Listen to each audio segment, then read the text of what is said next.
Okay, let's start back up, and this is lecture number 3. So I'm going to go through part of lecture 3, and then we're going to have a break for an hour or so to do assignment number 1, or activity number 1. And then we're going to have another little part of this, continuation of lecture 3, and then we're going to break again to do assignment number 2. So it's going to go every other, kind of break things up a little bit. So if you can just be seated for an hour or less, I guarantee it will. Then we'll be starting to work on those assignments. So it's okay. So I got my clock here, so I'm ready to go. So hello. I'm sorry. I just don't want to yell over you. Hello. Okay. Just wait for everybody to be quiet.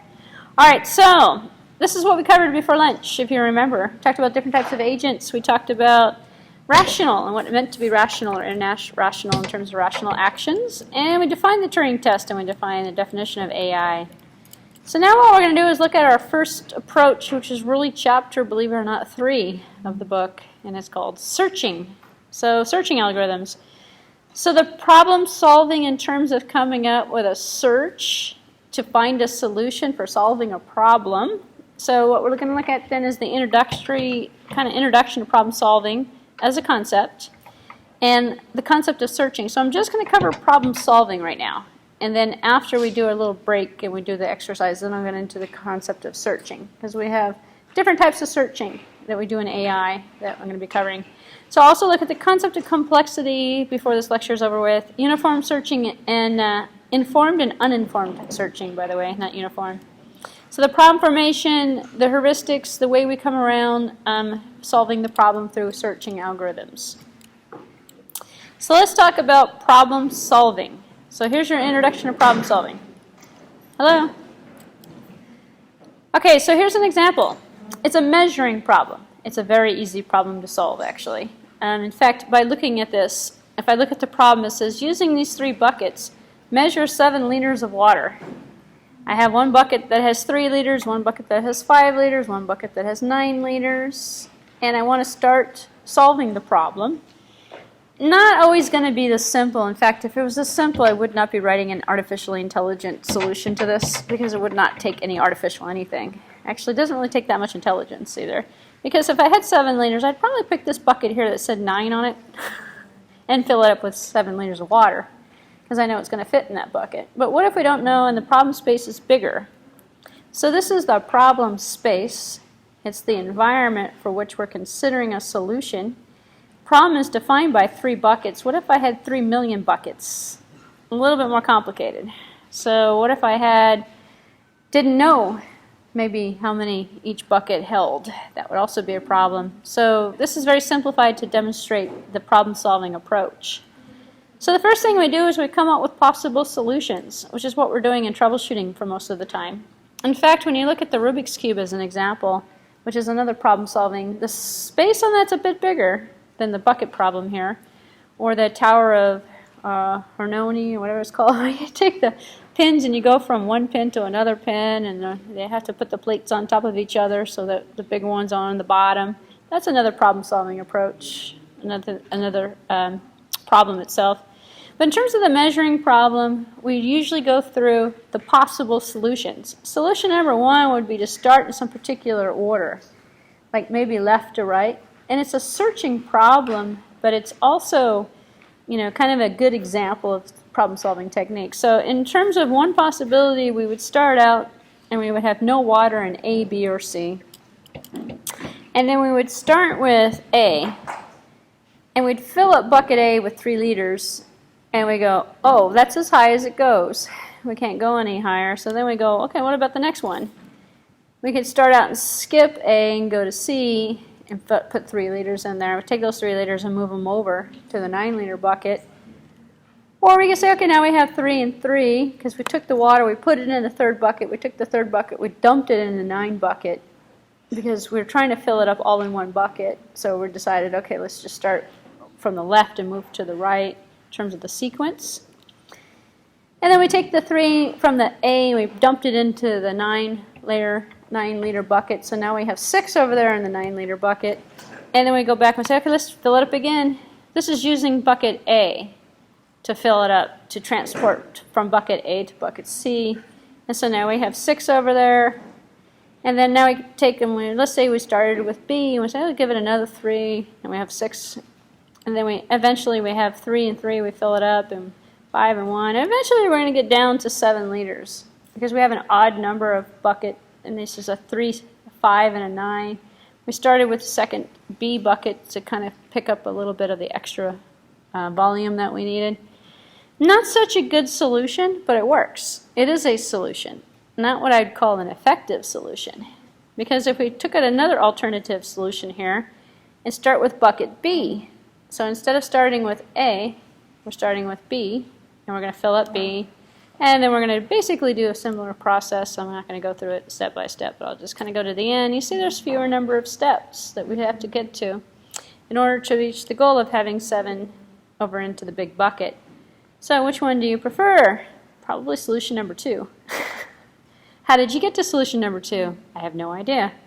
Just randomly selected A, randomly selected B. That's a search, by the way. We're only searching among 3 different possible solutions. We could start with A, start with B, start with C. If we started with C, we reversed the search. That makes it artificially intelligent because we're now starting with the logic of, we got a bucket that's going to hold it all. We can just load it up, we can put 7 in a 9-gallon bucket. So we don't have to search.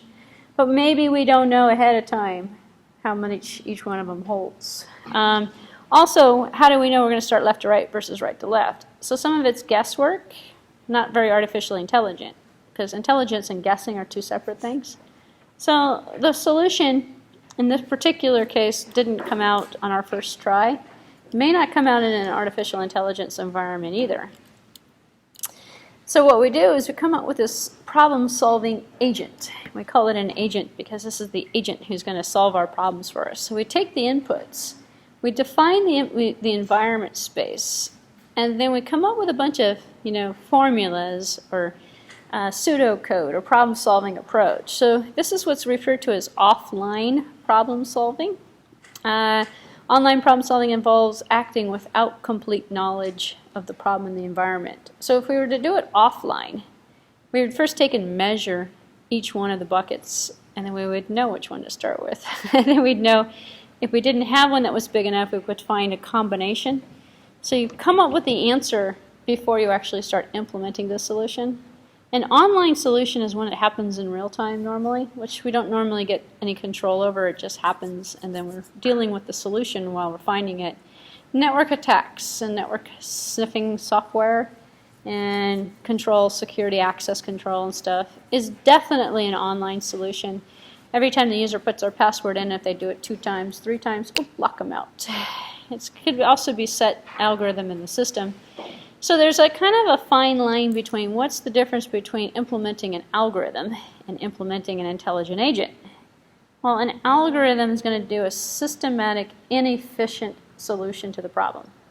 If you've taken an algorithms course, we have running times of especially searching and sorting. Different techniques lend themselves to different running times or efficiencies. As an example, the difference between a linear search or a start at one list and go to the end versus a binary search is an example. Binary search can be much faster. But binary search is an offline problem solving. Linear search is an online problem solving. Because offline, because we have to take in order to apply a binary search to a list, we have to organize the list in alphabetical order or numerical order somehow. Well, that means we have to go through and read the data, understand the environment, then organize the environment. So artificial intelligence is the same kind of concept in terms of efficiency between the differences between running an ordinary algorithm and then running a binary approach to it, a more efficient algorithm. So in an artificial intelligence solution, we're not adding efficiency, we're adding logic, and we're adding intelligence to the solution. So it might be in the form of creating a genetic algorithm. In fact, that's what you're going to do for one of your assignments. And I'm going to go through genetic algorithms probably tomorrow, or maybe Sunday at the latest. Genetic algorithms sounds like really complicated, but it really isn't. It's actually pretty easy. And looking through and modifying searching and sorting, but not doing it in a traditional computer science fashion. So in the example of sorting, putting weights on sort criteria and using a tree to sort something. So you have like a Bayesian network where you've got like certain areas are going to be higher likely for the solution, and you're going to be able to see those certain areas depending upon the weight and the way the tree is being built. So you can actually analyze the data while the data is being analyzed in that kind of a fashion. Versus searching, where you're going to start with an informed decision. You're going to measure the buckets. You're going to do something to give yourself a starting advantage, which is what is intelligent about the concept. So artificial intelligence is not applying traditional algorithms to traditional problem solving. It's changing the algorithms to make them more intelligent and changing the problem solving approach to making it a problem solving that's appropriate for AI. So there's a lot of people who don't take AI classes or don't study AI, they go, it's just a matter of putting a search algorithm on there. Or it's just a sorting, or it's just a, nah. There's supposed to be an intelligent approach to it. It's a different philosophy. Someone's talking in the back. Don't know who it is, but it's bothering me. Thank you. It stopped. Okay, so here's the example of the buckets. And actually there's a room back there you can walk in. I don't know who was talking, but, oh, he's on the phone. Hey, excuse me, you can take the phone in that room back there, or you can take it outside. Thank you. So let's see, we got different types of examples here in terms of the buckets. We can measure 7 liters of the water using the 3-liter bucket, the 5-liter bucket, or the 9-liter bucket. So this is a way of formatting the solution, because I'm talking about developing problem solutions. And I'm going to ask you to develop a problem solution. So these are some of the things to think about in terms of your development. Every single solution has a goal. If you leave the goal out, you're not attacking an AI problem. So the goal is going to be the formulaic goal. Have 7 liters of water in a 9-liter bucket. That's the goal. The formula or the formate problem itself is the states, the amount of water in each one of the buckets. And the operators are to fill the buckets from the source and then empty the bucket. So fill the bucket and then empty the bucket if you need more. So that's why you fill up the 3-liter bucket and you empty it into the 7-liter bucket. Seems inefficient, but people do this in their lives actually. It's like somehow like people they work towards something and then let's just do it again. And then they figure, well, if I just took all that stuff and applied it this way, it'd be done faster. If you ever watch anyone organize a closet or organize a garage or do any kind of task in which you have to think and you haven't thought ahead, and you make piles and then the piles get moved into other piles and those piles get moved into other piles, and you think if you just stopped, made an informed kind of an analysis and did it offline and just looked the whole picture and mapped it out ahead of time, it's kind of like building those IKEA things. There's some people that just open up the box and just start putting them together in different combinations, and then they have extra pieces left over. And then there's the other people that say, all right, I'm going to do this offline. You read the instructions. You take all the pieces from the box. This is me. You put them in different piles. And then you go, okay, a half hour, 45 minutes later, after the person I'm building this with is bugging me, oh, are we going to start doing this now? Yes, we're going to start doing it now. We're going to start doing it right now. After I've got an informed environment and I know what I'm working with. And then it comes together and it's much better product in the end. And it doesn't take as long either. It's kind of like software engineering, actually. People don't like to write requirement docs and analysis and design documentation because it's like 2 or 3 weeks or a month or 2 before they start writing the software. People just open up their computer, okay, let's just start writing the software. Yeah, but it's not informed. I call it informed. It's really offline thinking, and it's something that's crucial to artificial intelligence solutions. It's the thought before the thought. So remember back to an environment types. It was given in lecture number 2. So to solve this sort of problem, you have the formulating of the goal, the problem, finding the solution, and you have the environment that you have to consider. If you don't consider the environment, you're not working with an informed way of going about the solution. It's largely determined by the agent design. So we have problem types, just like we had agent types. Single state problems, multiple state problems, contingency problems, and exploration problems. So a single state problem type falls into the deterministic accessibility category. And then we have multiple states, which is deterministic and inaccessible. So these little quadrants here, accessibility and deterministic and accessibility, they come in different combinations. They give us our different problem types. So in a single state, the agent knows everything about the world, thus can calculate an optimal action sequence to reach each goal state. And there's only a single state. The buckets could be considered a single state if the agent took some time to inform themselves about the bucket quantities. Then that would have been a really simple single state problem. Multiple states, agent must reason about the sequence of the actions and the states assumed while working towards the goal. So the car that's avoiding obstacles is a multiple state. So it's kind of like what we do in a car, as an example. When we hit, we're going down the freeway at 100 miles per hour and we hit dead stop traffic and we have to slam on the brakes. And you have to decide, if I go to the right and I hit that car, it's going to push that car into the other car and it's going to smash my right side of the car. Or I've got the left side of the car I can be concerned with, and I can go to the left. Or I can just slam right into the back end of the person in front of me. Or I could slow down and hope and pray that I'm going to make it in time before I hit anything. So it's kind of like, the car going around the track. I can hit the man, I can hit the cone, or I can hit the bleachers. Well, chances are you're not going to hit the bleachers. So if you just head off in the X area of the bleachers, you're probably going to run over a small child or something. Who knows? What other things you're going to encounter. But one leads to another, which leads to another. And they call it the domino effect, where you have multiple states you have to consider. And what you have to do in this particular problem scenario is the intelligent agent has to look ahead into the future. So it's like you as a college student, if you were younger in your career, and you say, well, if I study computer science now as an undergrad, then I can go to ITU and take computer science courses as a graduate student, and then I can study AI or something like that. Or you can think, well, I really like healthcare. But if you're a healthcare student, likelihood of you taking this class is kind of slim. So if that was the goal, then you're never going to get there. So it's your sequence event in your planning, which is the multiple state. Then we also have the contingency problem. So I run over the guy. Okay, now what do?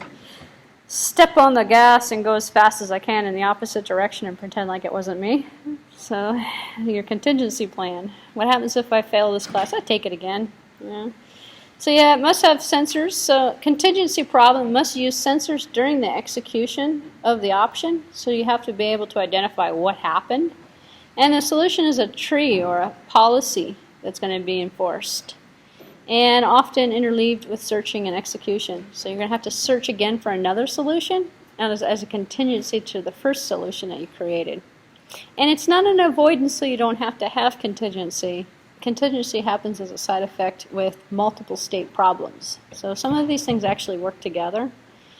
And then we have the exploration problem. That's what we just did a few minutes ago with the buckets. We have unknown state space. We don't know what's going on. We're exploring for different opportunities to see what we can find. So we discover and learn about the environment while taking actions. Then we go, oh, don't use that 3-liter bucket for anything. It's not worth it.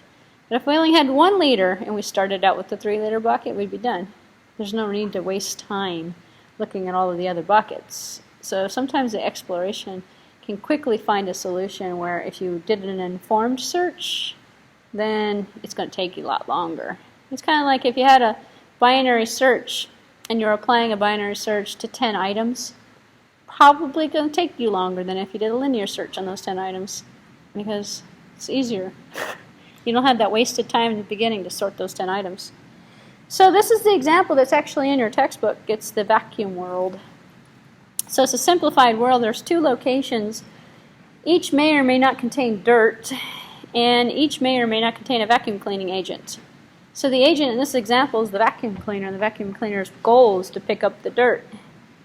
So if it's a single state solution, you would start in cell number 5 here. It would not be a good solution for a single state because, well, actually it is. You just go to the second part and you pick up the dirt, because you have both the vacuum cleaner and dirt. But they're in 2 separate spaces. So they're in adjacent cells, however, which makes it pretty easy. Or a multiple state solution to this problem might be start in any one of these areas and then go to any one of these other areas, because you're bound to hit from multiple states. If you go into an area, like if you start here with 1, you're going to pick up dirt, 2, you're going to pick up dirt, 3, you're going to pick up dirt, 4, you're essentially going to be rotating. Or contingency, you start in number 5, and then Murphy's Law can dirty a clean carpet. So if you're in 5 and you go, well, if we just suck it up, maybe we'll find dirt there, which is the contingency that says just if the vacuum has 3 states, a suck, a start, and a stop, then if you start and you suck and there's nothing there, well, this is that joke. It's actually a joke, Murphy's Law.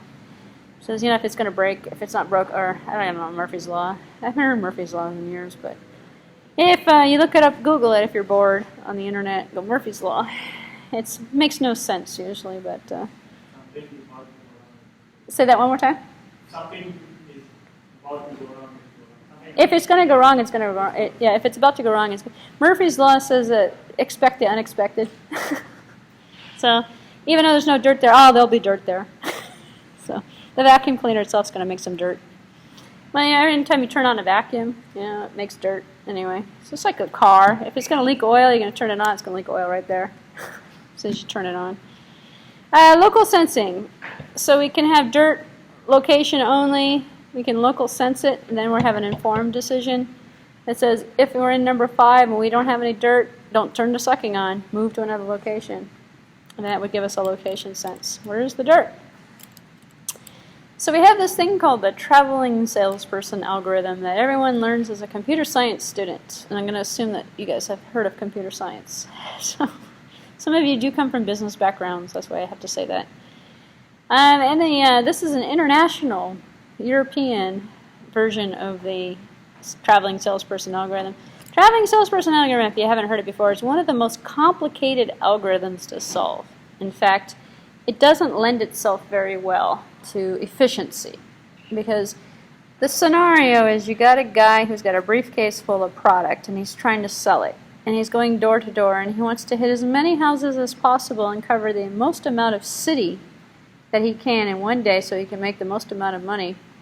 So he's trying to plan out his routes because the route's not even. It's not like he can go in a systematic order. The streets don't all connect. There's dead ends. There's, loops. And it's a neighborhood. So the algorithm says, how do I get from point A to point B and cover the entire span in the least amount of time? Which is very similar to mapping and GPS problem solving. When you go and you turn on your TomTom and you type in the address and you go, or your Garmin or whatever you have, and you say, I want to get to this address. Well, it sits there for a few minutes and it calculates. Notice it doesn't come back instantly. And usually comes back with a couple of different options, and the options that it gives you are the times. It says, well, we can take all freeways, and it's going to take us 10 minutes. Or city streets, you like this route, you like that route? Because it's not too intelligent. It's not going to pick the best route. However, there are machines, GPS machines, that are intelligent. They pick up the traffic information, and you put in intelligent routing. That's what they call it. Some of them call it intelligent routing. Takes the traffic conditions into consideration, and then it alters your route, given all this intelligent information it has about the current state of your travel plans. And it will tell you what the better route is, because one route might take an hour, and the other route's going to take 5 minutes, depending upon. And then so it's a little bit better gamble in terms of the time it's going to take you. In this particular example, it's Romania. And in Romania, on vacation, you're currently in Arad, and you have to fly out of Bucharest tomorrow morning, but you're in the wrong city, so you need to get to the right city so you can catch your flight in the morning. So you have a formulated goal. You want to be in Bucharest, if I'm saying that right, and the formulated problem states are you have various cities in between here, between point A and point B, and you need to decide how you're going to travel through these cities so that you can get to your final destination so you can make your flight the next morning. Because for some strange reason you didn't plan your vacation out correctly. You did the exploration technique, problem solving, because you want to hit all the cities, so you just explored through randomly to see what you would hit without a plan. So to find a solution, you're going to look at the sequence of cities such that the total driving distance is minimized, because you want to get there as soon as possible. So you have your route, and you map it out. Here is point A, and here is point B. So the computer scientist would say, well, this is a tree solution. Could be a tree solution. It could be a searching tree solution, because we can take a look at the problem formation and we can outline it, and it does lend itself quite nicely to a tree. However, in assignment number 2 of your take-home assignments between now and the next class meeting, you're going to use a genetic algorithm to solve this problem. And you're thinking, what's it? Don't worry about the word genetic. Don't let that scare you. It has nothing to do with biology or has nothing to do. It's just another technique that you're going to learn. It's very simple, actually. So when you're all done, you can say, "Hey, we practiced genetic algorithms in this class." Well, you are, actually, in a simplified format.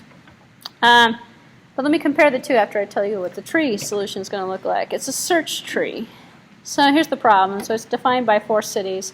The initial state, 4 items, excuse me. The initial state, the operators, the goal test, and the path cost. Because we really need to know what we're comparing in order to know which route is going to be the best, because we're trying to pick the best route. So in the initial state, we're at this city. The goal test is, can we be at this other city? And can we be there explicitly, or in terms of the vacuum cleaner problem, this is kind of putting both together at the same scenario. There's no dirt, which means we're going to be able to pick up everything in all the different rooms and we're not going to have any dirt at the end, which is the same kind of search solution as this tree for the starting and ending location. The operators are the successor functions. If we go to this city, then we have to go to this city. As an example, if we go here, then we might have to go here, or we might have to go here. And we see if we have multiple options to get to the same location. And the path costs, so it's basically adding up the distances between the cities. So some of the distances, the number of operators executed. So and here we have the solution, which is a sequence of operators leading to the initial state of the goal state. So then we selecting a state space. So then we're defining the spaces. So the real world is absurdly complex, so some abstraction is necessary to allow us to reason with it. Okay, so our state space is just going to have what city are we in, what city is next, not considering any other options or any other information. So selecting the correct abstraction and resulting state space is a difficult problem. If you think about the concept, this one's pretty simple. If you wanted to get from point A to point B, and we wanted to make this a little bit more realistic, we could fly, we could drive, we could walk, we could skateboard. We could have all of these different options that we might be able to take. One of them is going to yield a smaller distance. So we're not doing that, though. We're just looking at the cities and we're simplifying this problem solution. The abstract states are the real world states that we could possibly relate to this, and abstract operators are the sequence of real world actions. So as a combination, we could drive. In fact, some people find that when they go to San Francisco and they take public transportation, it's easier to drive and take public transportation. And for me, a few minutes ago, I spent 11 minutes, according to my GPS, walking to somewhere where it would have taken me 25 minutes to drive and park. And I did it in 11 minutes because I looked at it ahead of time and I Googled it and I said, well, okay, driving, walking, it's easier to walk. Plus, I got a mile's worth of exercise today because it was a half a mile each way. So that means I can eat an extra cookie or something later on this afternoon. That's my artificially intelligent reasoning system. All right, so the abstract solution says it's a set of real-world actions to take in the real world, such as to solve the problem. So this is the goal-based agent who's working through a search space and defining the model for the solution. And what I'm talking about is problem solving, by the way, just to regroup here. I'm not talking about the algorithms or the paths through a network, whether it be a genetic algorithm or whether it be a tree algorithm or anything that we have to do with this. So let's talk about another one. Let's talk about the 8 puzzle. So we have a starting position and then we have a goal position. And so look at this. We have state, operators, goal test, path cost. So if I tell you in a midterm exam, or if I tell you in a final exam, or if I tell you in a homework assignment, you're going to get it in a homework assignment. It says, create a problem solution that identifies the agent behavior and provides a reasonable solution to the problem of getting from point A to point B. This is some of the stuff you'd figure out. Or taking this state and putting it into that state. It's all the same thing. It's all the same problem solving. So you have an initial state and you have a destination or a goal state. And you have the environment, you have the states, the operators, and the goal test. The goal test is really going to be your algorithm. And then you have your path cost. So you can compare all your different options, just like we did with the buckets, actually, to kind of see, well, which one's going to yield us our best results. So if we look at this one, and their state would be the initial location of the tiles, ignoring any intermediate locations. But where's our starting point? Our tiles look like this. What's our ending point? It's supposed to be looking like this. This is sort of in order. Operators, well, we can move, blink left, right, up, and down, ignoring the jumping. So we can, you know those little games, you put your finger on the tiles and you move it up. Back to, there's one for the iPad, actually, it's pretty cool. And does the state match the goal state in terms of the goal test? So every time you make a move, you have to calculate all the other moves ahead of it and say, is this going to lead us anywhere closer to the goal? Because this is a goal agent. And go, yeah, it does. Okay, then that's the correct one. So it's a multi-state changing environment. And then the path cost is 1 per move. So we counted at 1 per move, how many times it's going to take us to move those pieces. So why a searching algorithm? We have 8 puzzles, which has 362,800 states. 15-piece puzzle is going to have more, and it just gets complex. So we need a principled way to look at the solution for these huge search spaces, which is why traditional algorithms don't necessarily work correctly, but an artificially intelligent enhanced searching algorithm might, actually, especially if you reduce that problem space down. Here's that vacuum cleaner again in vacuum world. So if we take and look and we frame this out, what do we have in terms of the states? Well, the integer dirt and robot locations. Ignore the dirt amounts. Just say there's dirt, then it's a 1. If there's no dirt, then it's a 0. Kind of an on-off kind of thing. The operators are a left, a right, or a suck. Move left, move right, or suck. And the goal test is that there's no dirts at the end, which is where we're going to get to the end. And 1 per operator for the path cost. Every time we move the vacuum, it's going to cost us one ratio, or 1 speed that we're going to work with. We can apply this to a robot assembly as well. So you can apply this to any problem scenario. So in terms of the state, the real valued coordinates of the robot joint angles and the parts of the object to be assembled are going to be the states. So the operators are going to be the continuous motion of the robot joints. The goal test, is it going to be completely assembled with no robot included? So it's going to be completely assembled. Or is there a, the path is going to be the time it takes to actually execute all of the different steps. Put this into a real life design. Via cell layout as an example. So given a schematic drawing comprising components of chips, resistors, capacitors, etc., and interconnections or wires, find the optimal way to place the components on the printed circuit boards under constraints that only a small number of layers are available because you want to minimize costs. And wires wires on a given layer cannot cross. So we want to make it so we reduce the number of layers on the board. And we've reduced essentially the amount of space on each one of the layers, and the wires aren't crossing. So we have a kind of an easy, kind of an optimal way of doing it. Well, we minimize the search space, minimize the number of layers, minimize the number, and these are essentially the criteria that we're looking at.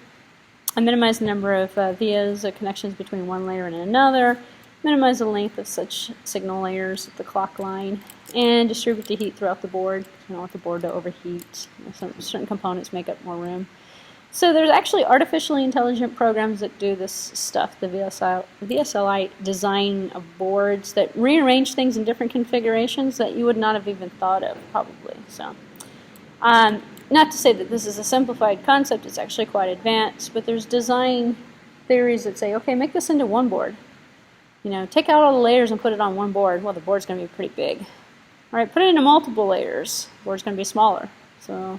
But then you have to have insulation and you have to have other things. So we're worried about the thickness, and then it gets more expensive. Certain designs are a little bit more expensive than others. So it's basically a way of putting the drawing in, and then put the schematic in there and say, okay, give me all the different options I have. And artificially, you can actually, using all the logic, put together the components in a design, and then the board would have a layout that looked like this. This is a little carrier board example. And you'd be able to see it in a three-dimensional model in some of these. And this is artificial. It's not what I'd call a sophisticated artificial. It's an automation application that's used. In fact, you can do this with a lot of 3D modeling tools as well. CAD programs allow you to do that. Some functionality that's borderlines on artificial intelligence. But it's problem solving. And it comes into the case in which you have to come up with a design. And someone picked the design for a reason. Well, you have criteria, which is why you're doing that. So this is where I'm going to stop for this lecture, so you guys can all wake up now. I'm going to stop the lecture, and I'm going to talk about the first in-class activity that you're going to do. So I'm going to leave it on slide number 40 and take a look at what you're going to do next. So I'm actually going to stop this video here.